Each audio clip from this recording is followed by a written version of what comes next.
My beloved brothers and sisters, not everyone can wake up at 3 a.m. to pray Tahajjud. But did you know the Prophet ﷺ told us about 2 short verses that carry the same reward as standing in prayer the whole night?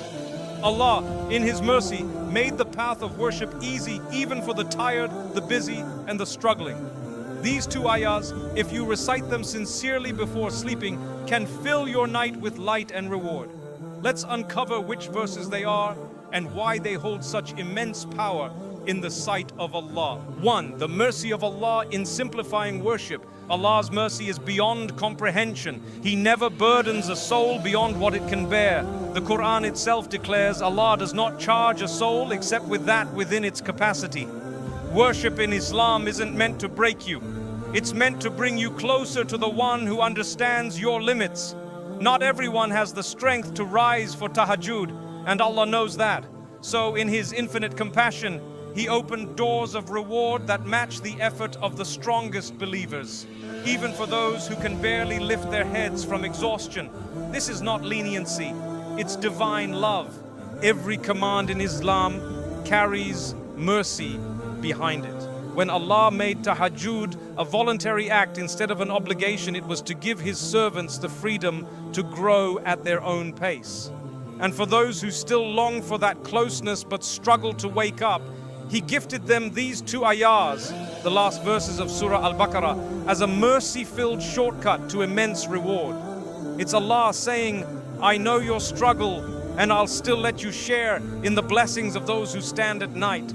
Only a Lord this merciful could turn your rest into worship. The Prophet Muhammad understood the human heart, its exhaustion, its distractions, its weakness.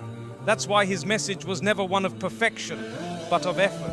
He said, this religion is easy, and whoever makes it hard upon himself will be overwhelmed. Through these 2 ayahs, Allah shows that worship is not about quantity but sincerity. 2 verses recited with reflection can equal hours of prayer in reward, because Allah looks at your heart before He looks at your deeds.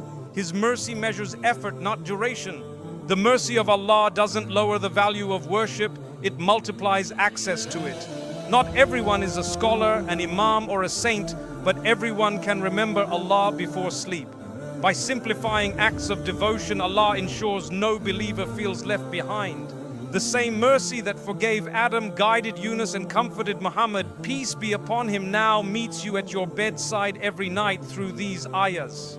It's Allah's way of saying, even if you can't rise at night, I will still let your heart rise toward me. When you recite these ayahs, you're not just earning reward, you're participating in Allah's generosity. The Prophet ﷺ said that whoever recites them at night, they will suffice for him. Scholars explain this means they suffice for protection, forgiveness, and reward. In other words, these verses carry layers of mercy.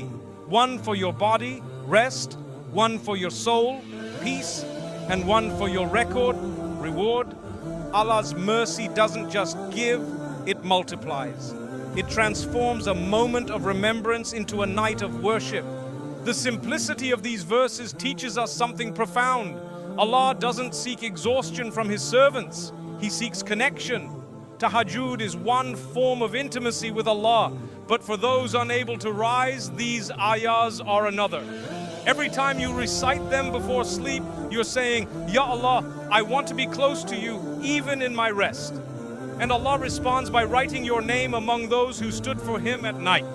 His mercy bridges the gap between your limitations and His rewards. This mercy also reminds us not to belittle small acts of worship. Sometimes we think we're not doing enough because we can't fast every week or pray long into the night. But the Prophet ﷺ said, the most beloved deeds to Allah are those done consistently, even if small. 2 ayahs before bed, recited with sincerity, can outweigh hours of heedless prayer. Allah doesn't count your actions, He weighs your intention. The mercy of Allah transforms simplicity into significance, and that's where true faith lives. When you realize how merciful Allah is, worship becomes lighter and more sincere. You stop comparing your worship to others and start focusing on connection instead of performance. These ayahs before sleep are a reminder that even the tired, the busy, and the broken are not excluded from Allah's mercy. He never locks His doors. He simply gives you different keys. Tahajjud may be one, but these verses are another, unlocking reward while you rest in His remembrance. Mercy also means accessibility. The Prophet ﷺ was sent as a mercy to the worlds, not a burden upon them. He showed us that worship should fit within life's rhythm, not compete with it.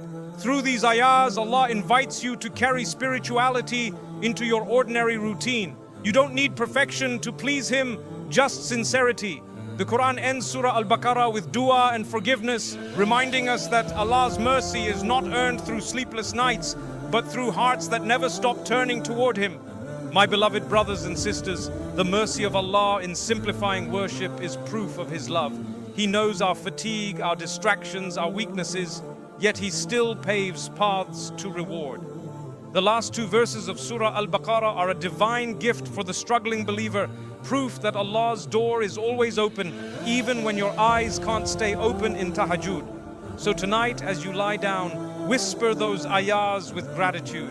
Because when you remember Allah before sleep, His mercy remembers you while you rest. 2. The two powerful ayahs, Surah Al-Baqarah 285 to 286. Surah Al-Baqarah ends with two verses unlike any others in the Qur'an, Ayah 285 and 286. These ayahs are a divine dialogue between Allah and the believers. They summarize faith, surrender, and mercy in a way that touches every part of the human experience. The Prophet Muhammad ﷺ said, "Whoever recites the last two verses of Surah Al-Baqarah at night, they will suffice for him." Suffice for what? For protection, for forgiveness, for peace, and for reward. They are a nightly covenant between you and the Lord who knows your heart's struggle. The first of these verses begins with the believers declaring their faith. The messenger has believed in what was revealed to him from his Lord, and so have the believers. This opening reminds you that faith is not merely a label. It's a living connection between the Prophet, peace be upon him, his followers, and Allah. It's as if Allah is saying, if you believe as my messenger believes, I will count you among the true believers. Reciting this verse reaffirms your place in that sacred chain. The same faith that carried the Prophet through hardship now lives within you. The verse continues, all of them have believed in Allah, His angels, His books, and His messengers. This is the definition of complete faith, believing in what you see and what you cannot see. These are not abstract beliefs, they are foundations of peace. When your heart accepts that everything in the unseen belongs to Allah's wisdom, anxiety begins to fade. Every time you recite these words, you remind your soul that your existence is not random, but it is divinely managed by the same one who commands the angels and reveals the truth. Then the verse adds, we make no distinction between any of His messengers. This teaches humility and unity, to accept all truth as one and not pick and choose based on ego. Islam honors every prophet, from Adam to Muhammad, peace be upon him, because they all carried the same message, surrender to Allah. Reciting this part purifies your heart from arrogance and bias. It reminds you that faith isn't about favoritism, it's about submission. The believer says, I follow truth wherever it leads, because it all leads back to Him. The believers then respond, we hear and we obey. These are the words that define the sincere heart. It's easy to say, we hear, but obedience is the true measure of love. When you recite this phrase before sleeping, you renew your pledge to Allah, to listen, to follow, and to trust even when it's hard. In those words lies spiritual healing. They remind you that submission is not slavery, it's safety. The one who obeys Allah sleeps peacefully, knowing the one they obey never wrongs them. The verse concludes, your forgiveness, our Lord, and to you is the final destination. These words tie everything together. Belief, obedience, and humility end with seeking forgiveness. No matter how strong your faith is, you still need mercy. That's the balance of Islam. Action followed by repentance, effort followed by hope. When you recite this at night, you're saying, Ya Allah, I believe, I obey, I try, but forgive me for when I fall short. And Allah loves that honesty more than perfection. Then comes the second verse, Allah does not burden a soul beyond its capacity. This single line has carried millions through hardship. It's Allah's reassurance that no trial, no temptation and no pain is greater than your strength. When you feel crushed by guilt or overwhelmed by life, this ayah reminds you, Allah chose your struggle knowing you can bear it. He's not testing to break you, He's testing to build you. Every burden is calibrated to your ability, every hardship tailored to your hidden strength. The verse continues, it will have the consequence of what it has earned, and it will bear the consequence of what it has earned. This reflects divine justice. Everyone is accountable only for their own deeds.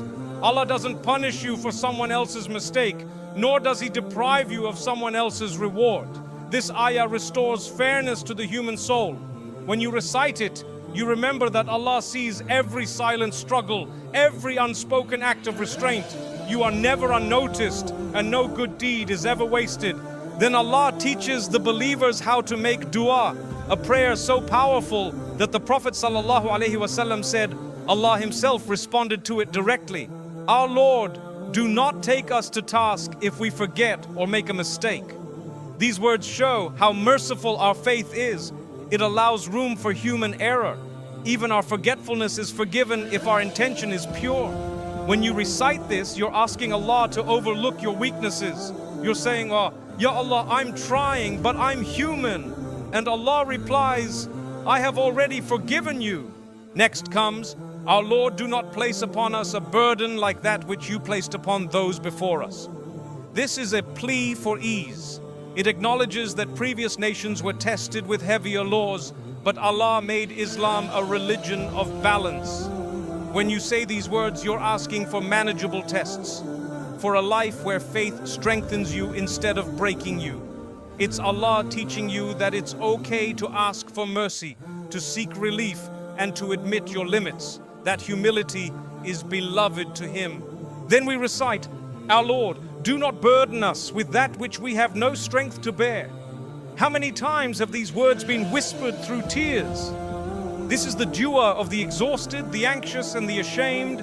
It's not just asking for easier trials, it's asking for resilience. When you say it sincerely, Allah sends strength you didn't know you had. He replaces your despair with calm, your weakness with resolve. This is the verse that turns desperation into dua and dua into deliverance. Then comes, pardon us, forgive us, and have mercy upon us. 3 levels of divine compassion. Pardon for the sins you tried to hide. Forgive for the ones you admitted. Have mercy for the ones you can't even identify. This triple plea shows how deeply Islam understands the human heart. We are not perfect, and Allah doesn't expect us to be. He just asks that we keep asking. Every night you recite this verse, you're immersing your soul in the ocean of Allah's mercy, and He never lets anyone drown there. The dua continues, you are our protector, so give us victory over the disbelieving people. Victory here is not just about battle, it's about triumph over disbelief, doubt, and sin. You're asking Allah to protect your faith, your family, and your peace. In a world filled with temptations and confusion, this prayer is your shield. When you end the night with it, you're handing your heart to Allah and saying, guard me from anything that leads me away from you. And Allah never fails the one who entrusts Him. Together, these 2 ayahs summarize the entire relationship between the believer and the Creator. Faith, action, forgiveness, and mercy. They begin with belief and end with surrender. They start with the messenger, peace be upon him, and